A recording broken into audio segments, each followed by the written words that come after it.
Ngayon, natapos na po natin yung motor na sir, no?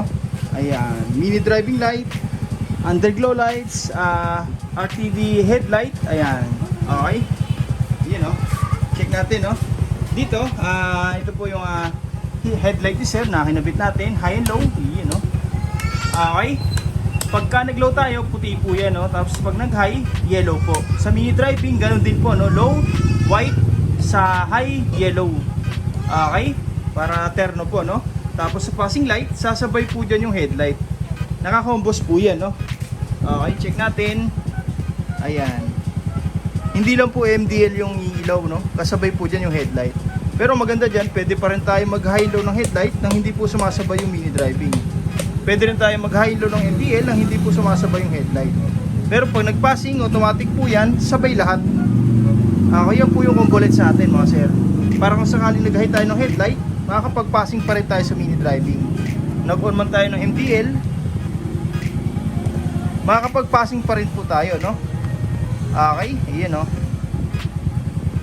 Ayan. Kahit na nakaupo yan, mga sir, no, makakapag-passing po tayo. Okay. Passing light. Ayan. Sa busina, ganun din po, mga sir, no? Sa stock horn, naglagay na rin tayo ng combos. Wala pong passing, no? Ayan. Para pag nagpa-restart tayo, fully stock yung busina, wala po tayong magiging problema po sa pagre-rehistro, no? Stock na busina. Tapos yung loud horn, press lang po natin itong hollow switch. Yung busina ni sir, lalakas na po. At the same time, magkakaroon po ng horn passing na tinatawag, no? Yan, no? Dito, hindi lang po loud horn, no? Nag-install din tayo ng rapid horn. Long press lang po natin itong horn switch. Automatic po yan. Yung busina ni sir, magsusunod-sunod na. Okay, lakas. Ayan, medyo mahina lang po yung capture ng mic ng camera natin, no? Pero pag sa personal po, napakalakas po nito, mga sir.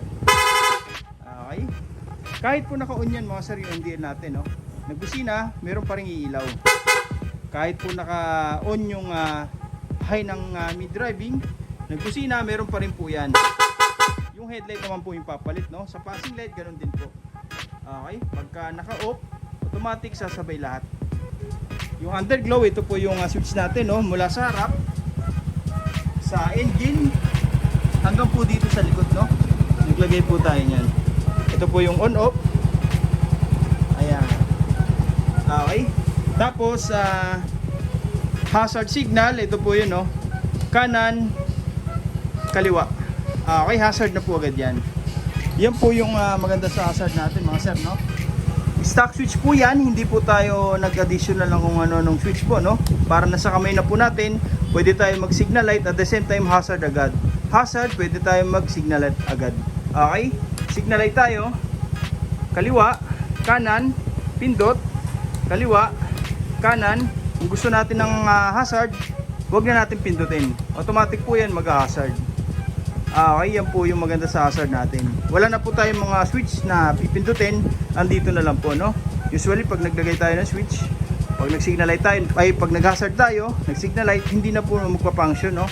Dito, pwedeng pagsabayin po, no? Signal light, kanan, kung gusto natin ng hazard, pwede. Okay, yan po yung maganda. Tapos, mini driving, high and low, ayun, no? High lumens po yan, no? Mamaya, demo natin, no? Ngayon, yung alarm naman po, no? Ayan. Okay. Dito, kung mapapansin nyo, wala pong susi yan, no? Nag-start tayo, dalawang pindot. 1, 2. Okay. Keyless na po yung motor na, sir. Dito po, no? Dalawang remote po yan. Isang main, tapos isang duplicate. Dito, pares lang po sila ng function, no? Pwede pong isa lang yung dalhin nyo, iwan nyo isa sa bahay nyo, okay lang po. Ayan. Ang difference lang po nitong main, meron po siyang locator, which is ginagamit sa parking lot, no? For example, nakalimutan natin kung saan tayong floor nagpark sa SM, no? Ayan. Pindutin lang po natin itong locator, yung motor natin, parang kotse na po. Ayan, no? Mag-hazard at the same time tutunog. Tapos, auto start. 1, 2. Dito lang po yan sa thunder sign, no? Unlock. Tapos lock. Ito yung maganda sa alarm natin. Okay, dito, no? Ayan. Pares lang po sila. Auto start. Dalawang pindot. Ito po yun, no? 1, 2. Tapos unlock. Tapos lock. Ayan. Pag yung motor natin nagalaw po, no, unang attempt, kahit nandito po sa likod, mag-warning. Isa pang galaw, tutunog itong remote, pati yung motor. Ayan. Pagka ganun po mga sir, no, madetermine na natin na may gumagalaw ng motor natin sa parking lot, no? Kasi yung motor natin mag-alarm, hindi lang po yung motor, no, pati yung remote. Okay? Mag-alarm at the same time magbabibrate na rin po. Kahit nasa bulsa natin, madedetermine po natin, no? Okay, tapos ayan, naglock tayo, no? Accidentally naiwan natin tong susi sa parking lot, no? Ayan, ang maganda rito, since nakalock po siya sa remote, ayan, may mag-attempt man na magnakaw ng motor nyo, automatic po yan, unang bukas, mag-alarm agad, hindi po yan mag-i-start. Okay, unlock.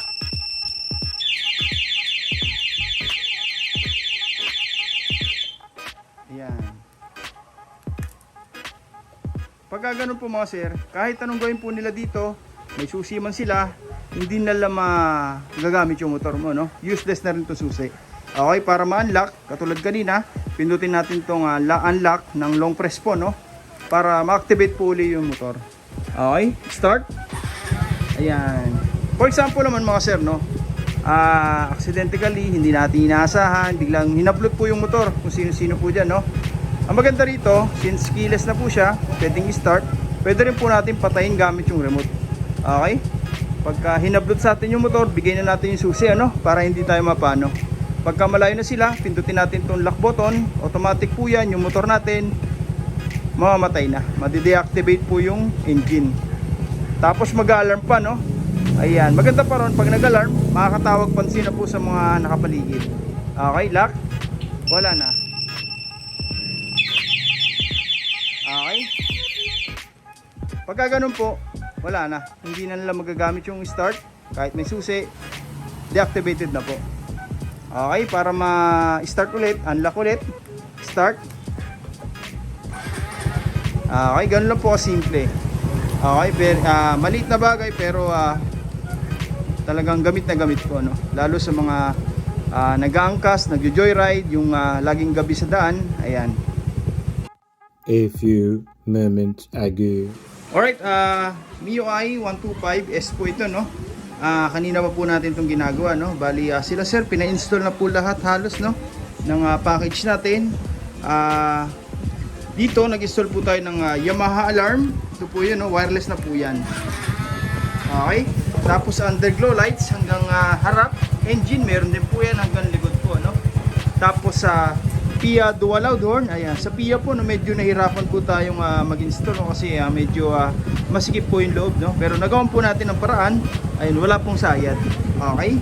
Tapos auto hazard. Ito po yun, no?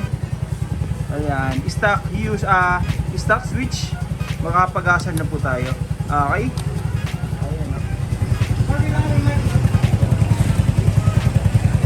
Ayan. Okay? Dito mga sir, no? Stock switch po yan. Pag nag-signal light tayo, usually pinipindot po talaga natin sa gitna, no? Para mawala. Kaliwa naman, ganun din po. Okay? Kung gusto natin ng hazard, ang gagawin natin, kanan, tapos kaliwa, hazard na po automatic yan. Okay? Stock switch po yan, hindi po tayo nagpalit, no? Okay? Signal light, kaliwa, kanan. Kung gusto natin ng hazard agad, kanan, kaliwa. Kaliwa, yan. Okay? Yun po yung maganda sa setup natin, no? Tapos underglow lights, ayan. Ito po yung switch. Ayan. Dito sa remote natin mga sir, no, kahit wala pong susi, under po yan. Off natin. Ayan. Okay? Tapos mini driving light, naglagay na rin po tayo dito, no? Ito po yung socket, plug and play na lang po. Okay? Kung mapapansin nyo mga sir, no, dito sa installation natin, halos parang wala tayong makikita mga naidagdag na wire, no? Ayan, yan po yung pinopromote natin, no? Gumagamit tayo ng power module para pangkalahatan na po yung control, no? Hindi po tayo nagagamit ng mga transparent na relay na kung saan po nilalagay, mas gugulo po yung wirings. Dito, isang power module po yung ginagawa natin, no? Doon na po lahat sama-sama. Hindi po isang relay lang yun mga sir, no? Kumbaga sama-sama po sila andun na yung control ng PIA, ng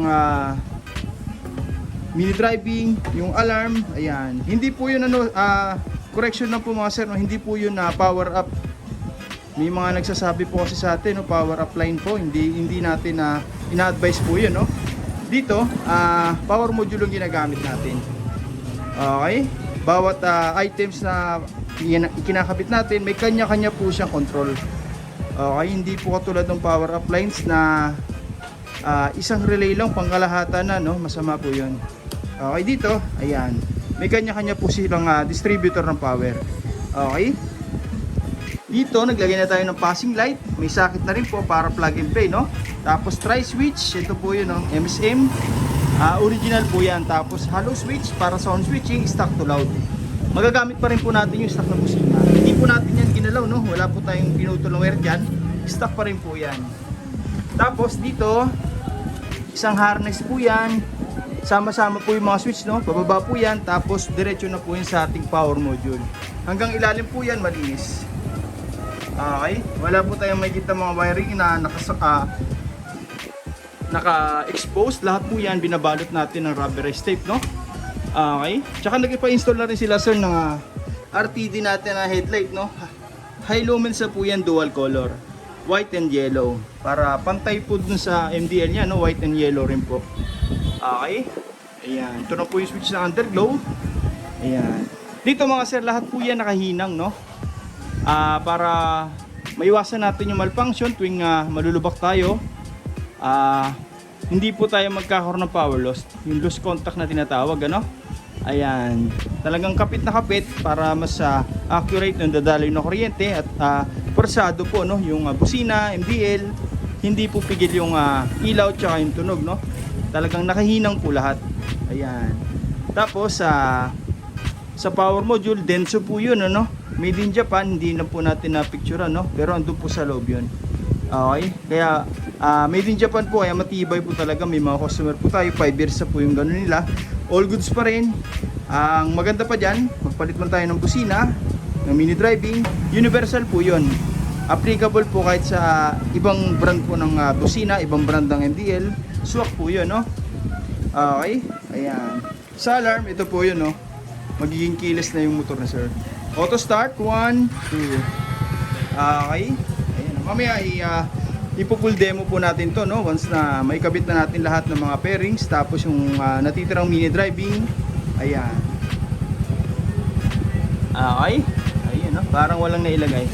Lahat po yan mga sir, binabalot natin, no, para kung sakaling magpagawa man si sir sa mga mekaniko, hindi na po mahirapan, wala mga wiring na sa gabal, ano. Magpagawa man tayo ng mga bearings dito sa manubela natin, wala pong mga wiring na matatamaan. Kasi pwede pong magasgas kapag naka-expose yung mga electrical wire, no? Okay, pwede pong mag-cause ng sunog yan. Ayan. Safety first po tayo mga sir. Okay, pag gumagawa tayo talagang pulido po, no? Hindi tayo nagtitipid.